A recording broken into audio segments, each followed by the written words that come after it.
العالمين والعاقبة للمتقين والصلاة والسلام على سيد الأنبياء والمرسلين أما بعد فأعوذ بالله من الشيطان الرجيم بسم الله الرحمن الرحيم إن الله وملائكته يصلون على النبي يا أيها الذين آمنوا صلوا عليه وسلموا تسليما اللهم صل على سيدنا محمد بارك وسلم صلوا عليه صلاة وسلام عليك سيدي يا رسول الله صلى الله تعالى عليه وسلم پڑھے الصلاة والسلام عليك يا رسول الله الصلاة والسلام عليك يا حبيب الله الصلاة والسلام عليك يا رحمة للعالمين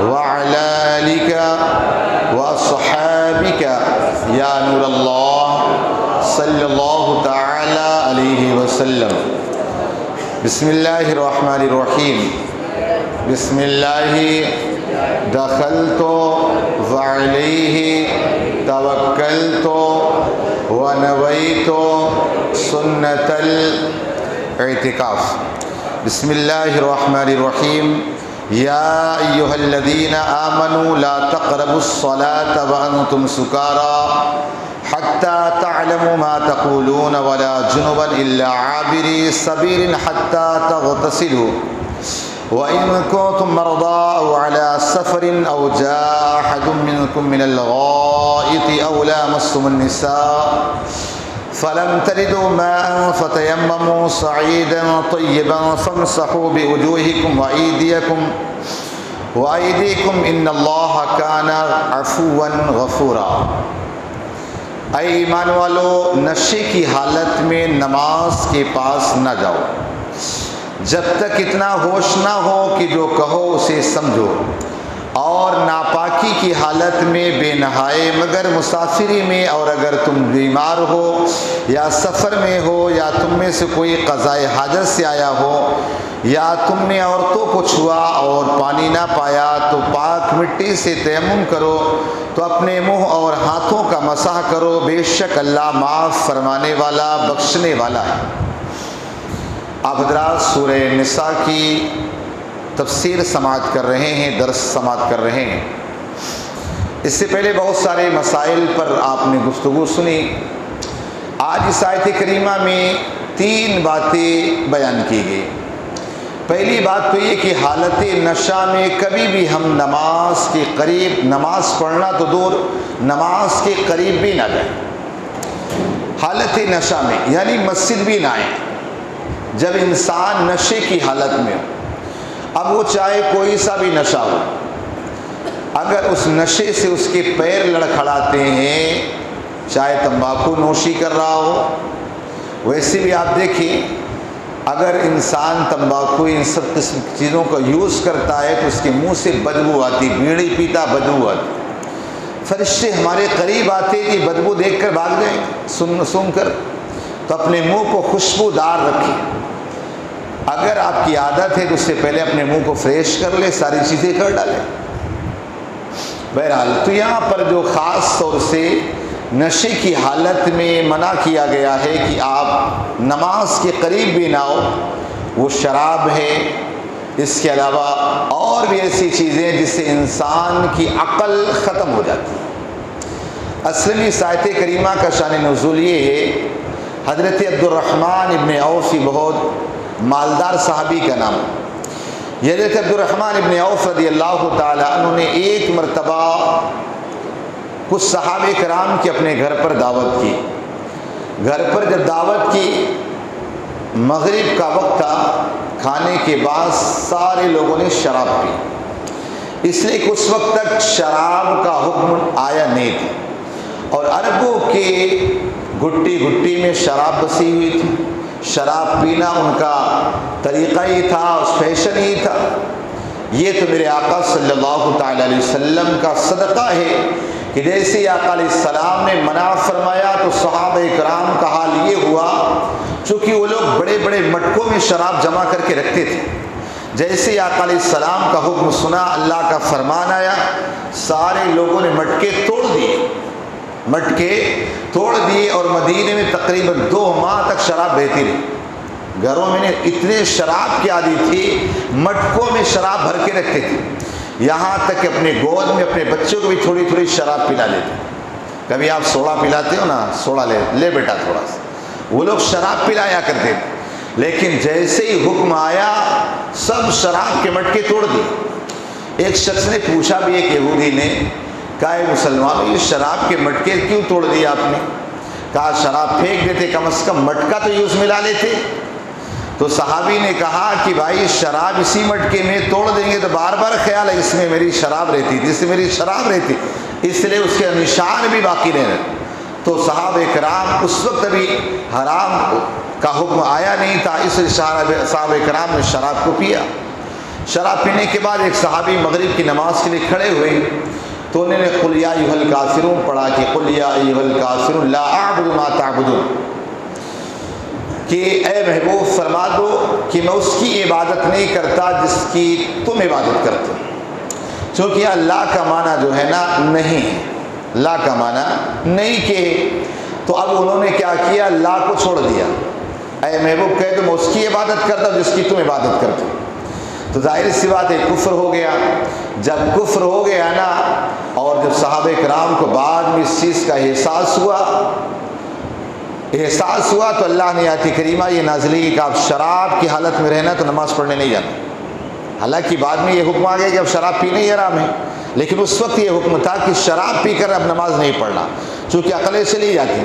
اسی سے اگر انسان اتنا پاگل ہو گیا یا شراب پی لیا کہ اس کی عقل ٹھکانے نہ رہی، اب بیوی کو طلاق دیا، ایسے معاملات ہوئے تو طلاق نہیں ہوگی، کیونکہ شریعت کا حکم اس پر لاگو نہیں ہوگا جب اس کی عقل ہی ٹھکانے نہ رہی. بہرحال تو پہلا حکم یہ تھا کہ حالت نماز میں شراب کے قریب بھی نہیں جانا.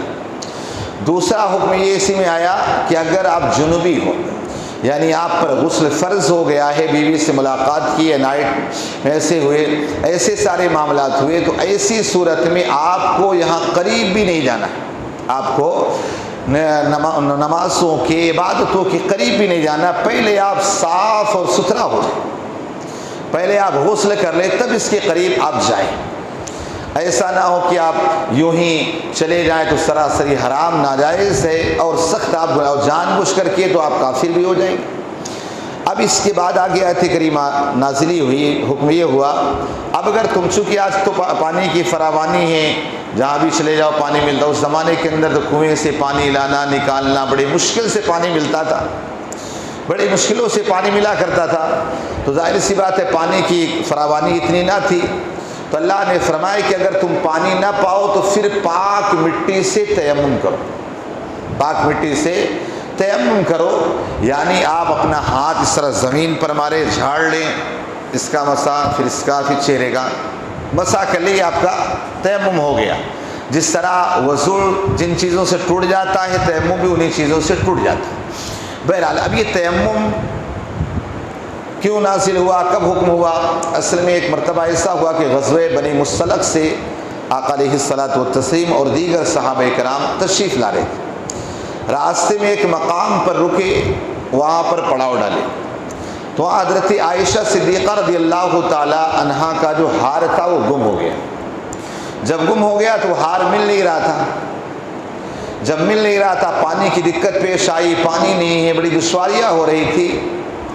تو جب پانی نہ ملا تو اللہ تبارک و تعالیٰ نے آیت کریمہ نازل کی کہ اب پانی نہیں ملتا تو پاک مٹی سے تیمم کر لو، تم اب پاکی ہو گئی، اب وضو اور نماز وغیرہ سب کر سکتے. اب ظاہر سی بات ہے یہ ہار نہ ملا تو اس دور کے منافقین، اور اس دور کے منافقین بھی یہی کہتے معاذ اللہ. آپ دیکھو کہ حضور صلی اللہ تعالی علیہ وسلم کے علم غیب نہیں ہے، ان کو پتہ بھی نہ تھا کہ ان کی بیوی کا ہار گم ہو گیا، پتہ بھی نہ چلا. حالانکہ وہ آقا علیہ السلام جو مدینے میں بیٹھ کر قیامت تک کی خبریں دے رہے ہیں کہ آپ پتہ نہ ہو کہ میری بیوی کا ہار کہاں رکھا ہوا، کہاں پڑا ہوا ہے. آپ کا ہار ایک اونٹ کے نیچے دبا ہوا تھا، آقا علیہ السلام کو سب پتہ تھا. لیکن جیسے ہی آیت کریمہ نازل، ایک صحابی نے کہنے لگے اے آل ابو بکر، یہ تم پہلے شخص نہیں ہو جس کی وجہ سے ہمارے لیے دین میں آسانیاں ہوئی، اس سے پہلے بھی بہت ساری آسانیاں تمہارے ذریعے ہی ہمیں ملی. تو یہ آپ دیکھیں اگر یہ ہار نہ گم ہوتا، صحابہ کو پریشانیاں نہ آتی تو ظاہر سی بات ہے آیت تیمم نازل نہ ہوتی، آقا بتا دیتے پھر نکل جاتے، پانی کی جگہ پہنچ جاتے۔ لیکن یہاں پر آقا علیہ السلام کا نہ بتانا یاد رکھنے سے بہت بڑی حکمت تھی، بہت بڑی اس میں آقا علیہ السلام کی حکمت تھی۔ لیکن منافقین نے اس طرح کہا، جیسے آپ دیکھیں آقا علیہ الصلوۃ والتسلیم کی جو بیوی حضرت عائشہ صدیقہ رضی اللہ تعالی عنہا ہیں، ان کے بارے میں یہ معاذ اللہ منافقین، اس دور کے منافقین بھی بولتے تھے اور اس دور کے بھی منافقین، چونکہ آقا علیہ السلام ایک مرتبہ ایک غزوے سے واپس آ رہے تھے، اس زمانے میں ایک اونٹ ہوتا تھا، اس پر کجاوا یعنی جھوپڑی نما بنا دیتے، اسی میں ازواج مطہرات رہا کرتی تھی، اور اس کے بعد اٹھا کے صحابہ اونٹ پر کستے تھے اور چل دیا کرتے تھے۔ تو حضرت عائشہ رضی اللہ تعالیٰ چونکہ بھی چھوٹی عمر تھی، ہلکی سی تھی، رات میں سوئی اور بے خوابی میں تھی، ایسے رہی، صحابہ کو پتہ نہ چلا، اونٹ کو پکڑے، کجاوا کو پکڑا اور اونٹ پر رکھ دیا اور سارا قافلہ چلا گیا، اور حضرت عائشہ وہیں سوتی رہ گئی۔ جب وہاں حضرت عائشہ سوتی رہ گئی، اب اس کے بعد آنکھ کھلی، دیکھا تو دھوپ نکل گئی، قافلہ تو چلا گیا، اب رونا شروع کر دی، چھوٹی عمر۔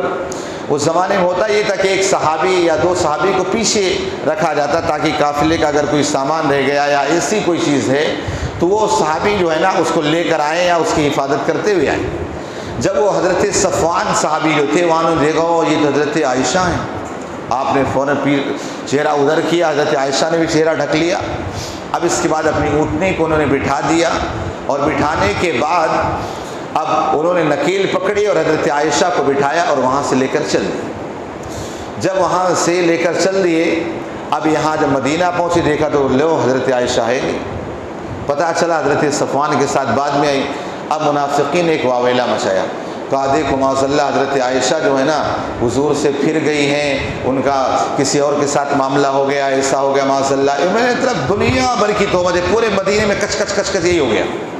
آقا علیہ الصلوۃ والتسلیم نے آ کر حضرت عائشہ سے پوچھا، اے عائشہ تمہارا کیا خیال ہے؟ حضرت عائشہ رونے لگی۔ آقا علیہ الصلوۃ والتسلیم نے بات کرنا بند کر دیا، اس کے بعد حضرت عائشہ کو ان کے باپ کے گھر حضرت ابوبکر صدیق کے گھر بھیج دیا۔ یہاں تک کہ 1 ماہ تک حضرت عائشہ روتی رہی، ایک ماہ تک۔ 1 ماہ کے بعد آقا علیہ الصلوۃ والتسلیم چاہتے خود بتا دیتے، لیکن یہاں پر ایمان والوں کا اور منافقین کا امتحان لینا تھا۔ آقا علیہ السلام حضرت عمر کو بلائے، حضرت عمر تمہارا کیا خیال ہے حضرت عائشہ کے بارے میں؟ حضرت عمر کا تو ایمان سبحان اللہ۔ وہ کہنے لگے یا رسول اللہ صلی اللہ علیہ وسلم، جو رب آپ کے جسم پر ایک گندی مکھی کو بیٹھنے نہ دے، کبھی ایک ناپاک عورت کو آپ کے نکاح میں لانے دے گا، اور پھر اللہ کے حکم سے آپ نے نکاح کیا۔ کہ عائشہ بالکل طیبہ طاہرہ ہے، بالکل پاکیزہ ہیں، ہمارا ان کے بارے میں کوئی ایسا خیال نہیں۔ تو ایمان والے صحابہ نے اپنے بڑھ کر کے اچھے سے اچھے جوابات دیے۔ منافقین کو بلایا، کہا تمہارا کیا خیال ہے؟ کہا کچھ کہہ نہیں سکتے، ہو بھی سکتا ہے ایسا ویسا۔ منافقین نے مطلب ایسے جملے کسے۔ آپ سوچیں ذرا، اس دور کے منافقین نے بھی حضرت عائشہ پر تہمتیں لگائی، اور آج کا منافق بھی نا، جن کو آپ بہت اچھا سمجھتے ہو، جن کی نمازوں کو دیکھ کر بڑا اچھا سمجھتے ہو، آج بھی کہیں گے ماشاء اللہ حضرت حضور کو علم غیب نہیں تھا اس لیے حضرت عائشہ کا حال نہ بتا سکے، ماشاء اللہ حضرت عائشہ نے اسے کرا، مطلب الگ الگ باتیں، اس قسم کی باتیں کرنا۔ اس دور کے منافق اور آج کے دور کے جو خارجی منافق کو یہی کہتے ہیں۔ بہرحال 1 ماہ کا عرصہ گزرتا ہے، اللہ تبارک و تعالیٰ نے آیت کریمہ نازل کی، ایک نہیں حضرت عائشہ صدیقہ رضی اللہ تعالیٰ کی شان میں 18 آیت کریمہ نازل کی۔ حضرت عائشہ بالکل پاکیزہ ہیں، صاف ستھرا ہے۔ اب جیسے حضرت صدیق اکبر رضی اللہ تعالیٰ آئے اپنے گھر میں، بتایا حضرت عائشہ کو، حضرت عائشہ جھوم اٹھی، اور اس کے بعد جیسے آقا علیہ السلام بھی پہنچے نا، تو حضرت عائشہ آقا علیہ السلام کی طرف متوجہ نہ ہوئی، سیدھا چھپ گئی۔ کہا عائشہ کہاں ہو؟ عرض کرنے لگی یا رسول اللہ صلی اللہ علیہ وسلم، کہا میں آپ کا شکریہ نہیں، پہلے اپنے رب کا شکریہ ادا کروں گا جس رب نے میری پاکیزگی کا اعلان کیا۔ کہا پہلے اس رب کا شکریہ ادا کروں۔ اور پھر آقا علیہ الصلوۃ والتسلیم نے فرمایا بھی کہ اے عائشہ جب تم ناراض ہوتی وہ بھی مجھے پتہ چل جاتا، جب راضی ہوتی تب بھی پتہ چل جاتا۔ کہا وہ کیسے؟ کہا جب مجھ سے تم خوش ہوتے کہتے ہو رب محمد کی قسم، اور جب ناراض ہوتے کہتے رب ابراہیم کی قسم، تمہیں جان جاتی۔ بہرحال تو آج اس آیت کریمہ میں جو ہمارے لیے درس یہ ہے کہ حالت نشہ میں، آج بھی کسی بھی نشے کی حالت میں بھی، بہت سارے نشے تو حرام ہی ہیں شریعت مطہرہ میں، اور دیگر نشے کی حالت میں بھی آپ کو نماز کے قریب نہیں جانا ہے۔ دوسرا یہ کہ حالت جنوب میں جب غسل فرض ہو تب بھی نہیں نماز نہ پڑھنا ہے، نہ قرآن کی تلاوت کرنا، یہ ساری چیزیں۔ اور آیت تیمم جو اللہ نے آیت کریمہ نازل کی وہ ہماری آسانی کے لیے، یہ ہمارے ذہن و دماغ میں یہ بات نہ ہو کہ معاذ اللہ حضور کو علم غیب نہیں تھا اس وجہ سے ایسی چیزیں ہوئی، ایسا نہیں۔ اللہ پاک کہنے سننے زیادہ عمل کی توفیق عطا فرمائے۔ اللہم صلی علی سیدنا مولانا محمد